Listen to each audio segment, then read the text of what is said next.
Hello dear student. आज हम लोग टाइप्स ऑफ फंक्शन में रिमेनिंग पार्ट जो हमारे पास रह गया था, लास्ट क्लास में नहीं हुआ था, टाइप्स ऑफ फंक्शन, उससे कंटिन्यू कर रहे हैं। उसको कंटिन्यू करते हैं और आगे सीखते हैं कि कौन कौन से फंक्शन रह गए। जैसा मैंने पहले ही कहा था कि मॉडुलस फंक्शन, तो आज हम मॉडुलस फंक्शन से ही स्टार्ट कर लेते हैं। मॉडुलस फंक्शन से स्टार्ट करें। मॉडुलस फंक्शन होता क्या है? सबसे पहले इसको ऐसे डिफाइन किया जाता है कि if F X equal to mod of X और for all values of X belong to real numbers होता है। इस तरीके से मॉडुलस फंक्शन लिखा जाता है। इसमें आप इसको ग्राफ बनाइए और ग्राफ बनाकर चेक कीजिए कि किस तरीके से इसका ग्राफ बनता है। देखिए, अगर हम यहाँ देखें X axis and Y axis, X की वैल्यू आप 0 1 2 3 4 5 6 पुट करते रहो तो वही वैल्यू मिलती जाएगी। तो इसका मतलब हुआ कि हमें वैल्यू, जो भी वैल्यू पुट करेंगे वो वैल्यू मिलती रहेगी, सेम टू सेम वैल्यू मिलती रहेगी। ये ऐसे मिलेगी, दिस वैल्यू मिलती रहेगी। बट आप ये देखो, अगर आप एक्स की वैल्यू 0 के बाद -1 पुट करोगे तो भी +1 होगी, -2 पुट करोगे तब भी, यानी पॉजिटिव या निगेटिव आप कोई भी वैल्यू एक्स की पुट करोगे आपको हमेशा रिजल्ट पॉजिटिव में ही मिलता रहेगा। इस तरीके से तो हमेशा आपको पॉजिटिव रिजल्ट ही मिलता रहेगा। कहने का मतलब हुआ ये mod of X, F X equal to mod of X या Y equal to mod of X का ये ग्राफ हो गया। यहाँ से हम डोमेन लिखते हैं, domain of F. This function का डोमेन क्या हो जाएगा? डोमेन मीन एक्स की वैल्यू, ये तो रियल नंबर हो गई, रियल नंबर हो गया। बट रेंज ऑफ एफ क्या हो जाएगा? रेंज ऑफ फंक्शन, फंक्शन देखिए ये एक्स एक्सेस के बिलो नहीं है, एबव टू एक्स एक्सेस है, मीन इंक्लूडिंग जीरो है। तो जीरो से लेके इनफाइनाइट तक वैल्यू हो सकती है। जीरो इंक्लूड हो सकता है, इनफाइनाइट कभी भी इंक्लूड नहीं होता। ये आपके पास रेंज हो गया। तो ये किस टाइप का बना? वी टाइप का बना आपका एक ग्राफ। इसको याद रखिएगा, इस तरीके से बनाया जाता है। हम लोग नेक्स्ट आ जाते हैं। नेक्स्ट में हम लोग पढ़ लेते हैं ग्रेटेस्ट इंटीजर फंक्शन। नोट कर लेते हैं greatest integer function.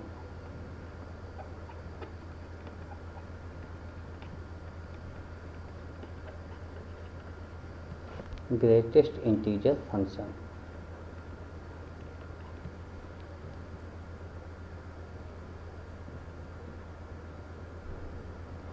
Greatest integer function में नाम ही ये बता रहा है कि ग्रेटेस्ट इंटीजर होगा, और इसको हम लोग डिनोट करते हैं एफ एक्स इक्वल टू, इस तरीके से हम लोग लिख लेते हैं greatest integer function.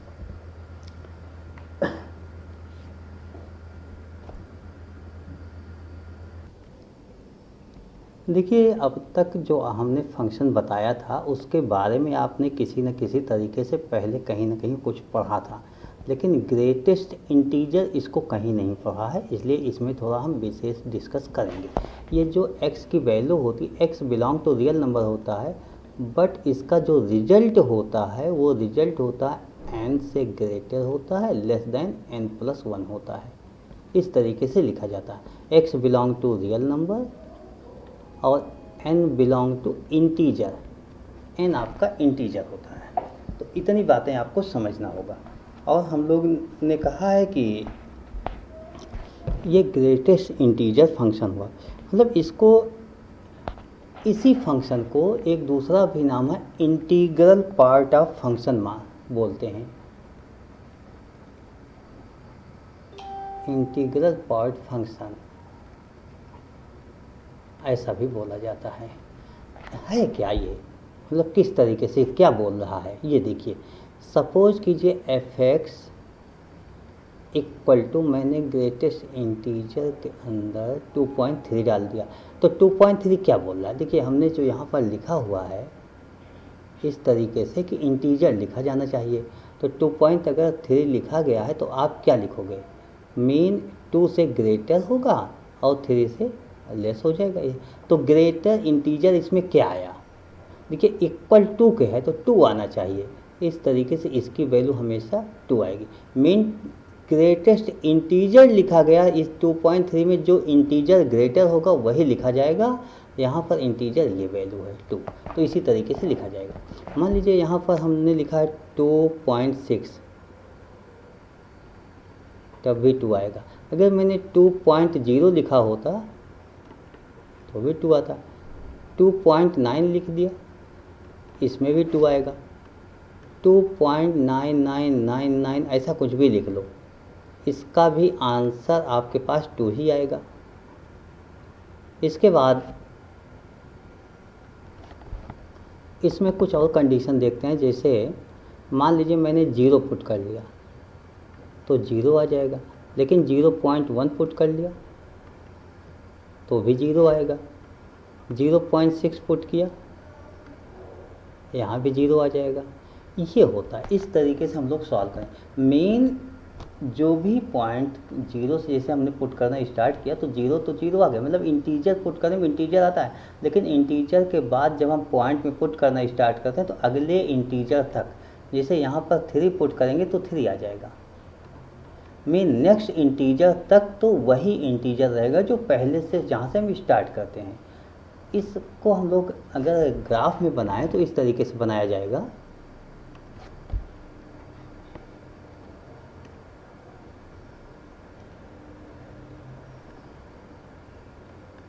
X axis, Y axis. देखिए एक्स की वैल्यू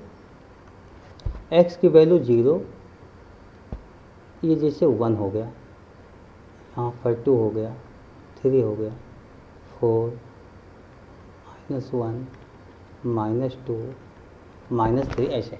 देखिए 0 पुट करेंगे 0 आएगा, 0.5 पुट करेंगे तब भी आएगी, 1 नहीं पुट करेंगे बस, तो ये पूरी वैल्यू यहाँ तक जाएगी। लेकिन 1 पुट करते ही ये जंप, 1 पुट करते ही 1 हो जाएगा, दिस आ जाएगा, मतलब ये ग्राफ आपका जंप कर गया। लेकिन 1.2, 1.3, 1.4, 1.99999 यहाँ तक आएगा, 2 आता रहेगा। ऐसे 2 में पुट किया और ये 3 तक ऐसे जाएगा। इसी तरीके से ये आपका ग्राफ होता है। इसी तरीके से निगेटिव साइड में भी आपका यही होगा। तो इस ग्राफ को बनाना सीख लो, इसको समझिएगा क्या बोल रहा है ये। निगेटिव में मैंने कैसे बता दिया ये। देखिए निगेटिव में भी आप देख लो, जैसे f(x) इक्वल टू मैंने लिख दिया -1.3। अब -1.3 को आप क्या लिखोगे? -1.3 अगर यहाँ पर है तो देखिए -1.3 आपके पास है कहाँ? 1.3 यहाँ कहीं होगा ना नंबर लाइन पर, तो इसके पहले -2 है, मीन लेफ्ट साइड -2 हो जाएगा और राइट साइड 1 हो जाएगा। तो क्या लिखा जाना चाहिए? -2 लिखा जाना चाहिए। इसीलिए देखिए -1 से जब ये वैल्यू इसकी बात हो रही है तो हमने यहाँ से 2 से इंक्लूड कर लिया, इस तरीके से बना दिया। तो ये बातें आप स्पेशली समझिएगा। ग्रेटेस्ट इंटीजर फंक्शन इस तरीके से लिखा जाता है। अब ग्रेटेस्ट इंटीजर फंक्शन जब मैंने बना दिया तो इसकी डोमेन और रेंज क्या होगी? देखिए डोमेन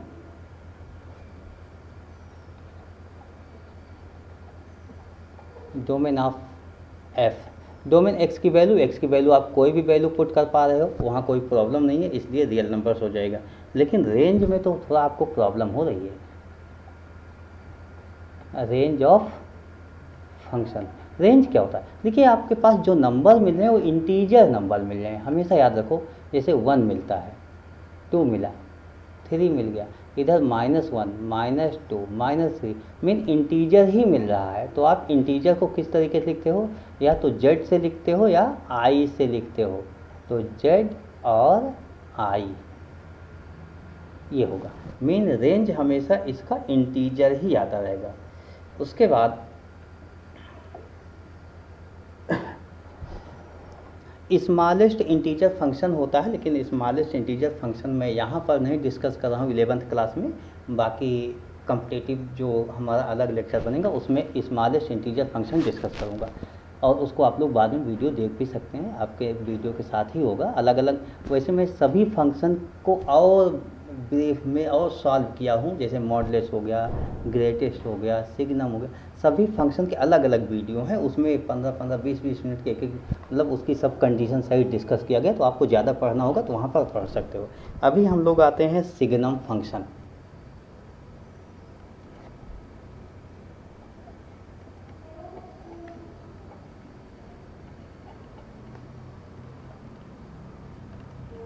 सिग्नम फंक्शन क्या होता है? सिग्नम फंक्शन इसको इस तरीके से डिफाइंड कर लेते हैं कि F X equal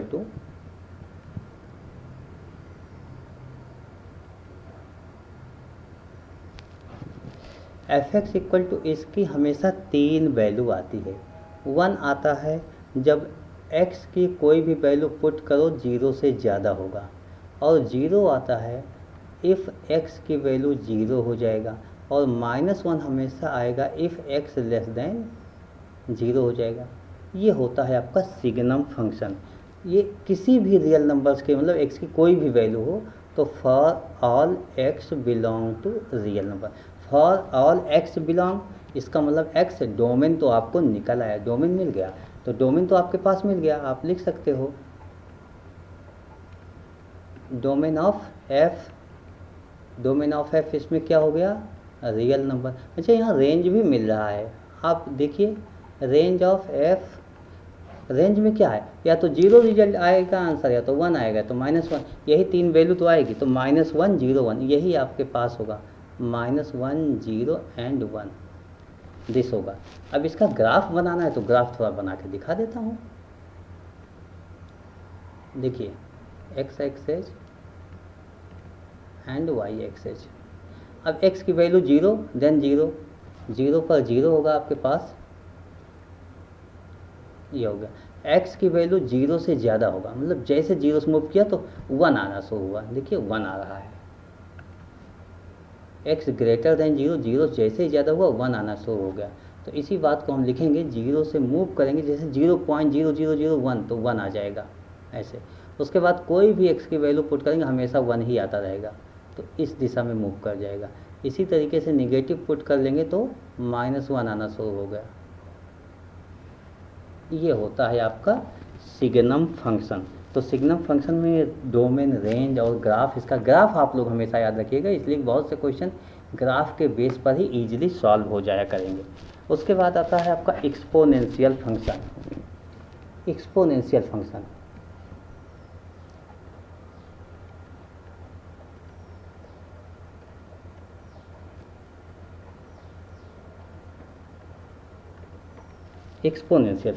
exponential function क्या होता है? जैसे हम कोई भी किसी भी कांस्टेंट की पावर x लिख लें, कांस्टेंट मैंने b लिख लिया, b की पावर x लिख दिया, या a की पावर x लिख दिया, इस तरीके से आपका कोई भी फंक्शन होगा जहाँ पर x belong to real number, x कोई भी रियल नंबर होगा, और b क्या होगा? b belong to real number हो जाएगा, बट b की भी एक कंडीशन होगी कि ग्रेटर देन 1 होना चाहिए, b ग्रेटर देन 1 होना चाहिए। इस तरीके से अगर लिखा गया है रियल नंबर ग्रेटर देन 1 तो हम कहेंगे कि ये एक्सपोनेंशियल फंक्शन हो गया। वैसे जनरली हम लोग एक्सपोनेंशियल फंक्शन जो लिखते हैं उसको e की पावर x से रिप्रेजेंट कर देते हैं, एफ एक्स इक्वल टू ई की पावर एक्स, और मैंने बताया कि मोर देन 1 होना चाहिए। मोर देन 1 आप 2 की पावर एक्स लिख सकते हो, 3 की पावर एक्स लिख, या 1 पॉइंट ऐसा कुछ भी लिख सकते हो, तो कुछ भी लिखोगे वो सब चलेगा।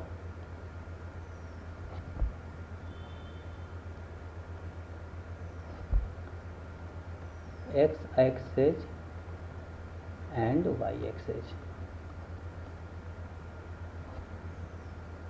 यहाँ पर देखिए, जिसे आप x की वैल्यू अगर 0 पुट भी कर देते हो, b की पावर x की वैल्यू 0 तो b की पावर 0, किसी भी रियल नंबर्स कोई भी हो उसकी अगर पावर 0 हो जाता है तो आप लोग रिजल्ट जानते हो 1 होता है, तो ये 1 हो गया, इस तरीके से 1 हो गया। अच्छा, इसकी वैल्यू हम अगर कम करते जाएँ, निगेटिव में करते जाएँ, मान लीजिए जैसे b है, b को आप 2 लिख दिए हो तो 2 की पावर -3 लिख दिया, क्या हो जाएगा 1/8, और 2 की पावर मैंने -100 लिख दिया तो क्या हो जाएगा 1/2 की पावर 100, यानी पॉइंट में ही तो आएगा, कभी निगेटिव नहीं आएगा। आप माइनस पुट कर रहे हो, सही बात है, आप माइनस पुट करो, लेकिन वो 1/, में कन्वर्ट हो तो हमेशा निगेटिव आ रहा है, यानी वैल्यू कम हो रही है। 2 की पावर 100 बहुत ज़्यादा वैल्यू है, और जब वैल्यू बहुत ज़्यादा हो जाए डिनोमिनेटर की, उससे न्यूमरेटर को डिवाइड करो तो रिजल्ट कम आता जाएगा।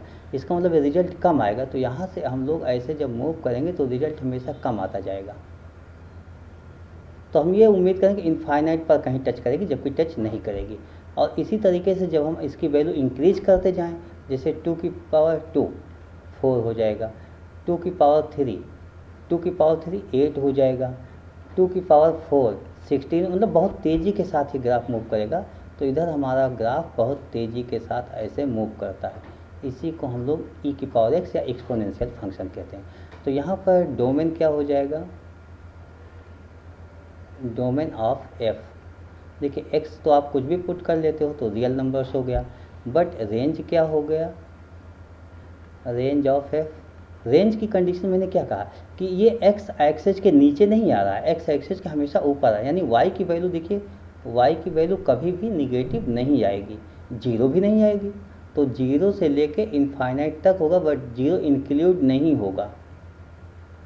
इस तरीके से 0 to इनफाइनाइट हो गया, ये जीरो कभी नहीं आएगा, इसलिए जीरो यहाँ भी ओपन ब्रैकेट में होगा, तो इसको ओपन ब्रैकेट में लिखोगे।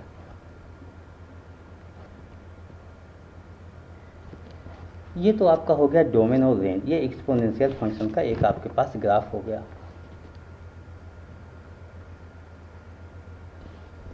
उसके बाद हमारे पास आता है लॉगरिथम फंक्शन। ये सभी 11th के सिलेबस में है, इसीलिए मैं डिस्कस कर ले रहा हूँ। सिलेबस में है, आपकी बुक में है या नहीं उस पर मैं नहीं जा रहा हूँ। लॉगरिथम फंक्शन, तो लॉगरिथम फंक्शन क्या होता है, f(x) इक्वल टू, हो सकता है आप लोगों ने लॉग ना पढ़ा हो, इसलिए CBSE बोर्ड में, ISC में तो बेसिक क्लासेज में होता है, अदर बोर्ड में, लेकिन CBSE में नहीं होता। तो लॉग हो सकता है ना पढ़ा हो, इसलिए लॉग की कंडीशंस के लिए लॉग एक अलग टॉपिक से मैंने बनाया हुआ है, उसको आप देख लीजिएगा और वहाँ से लॉग समझ लीजिएगा कि लॉग क्या होता है।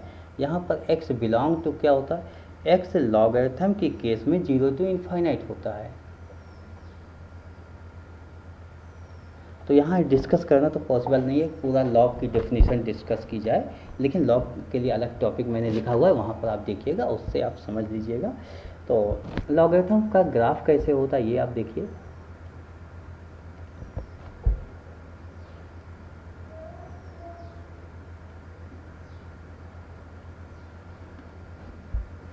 देखिए लॉगरिथम फंक्शन का जो ग्राफ होता है कुछ इस टाइप का होता है। मीन x की वैल्यू 0 पुट कर लें तो 1 हो जाता है, सॉरी x की वैल्यू 1 पुट कर लें तो y का रिजल्ट 0 हो जाता है। बाकी ऐसे आपका आता जाएगा, थोड़ा और तेज़ी के साथ मूव करेगा कर्व।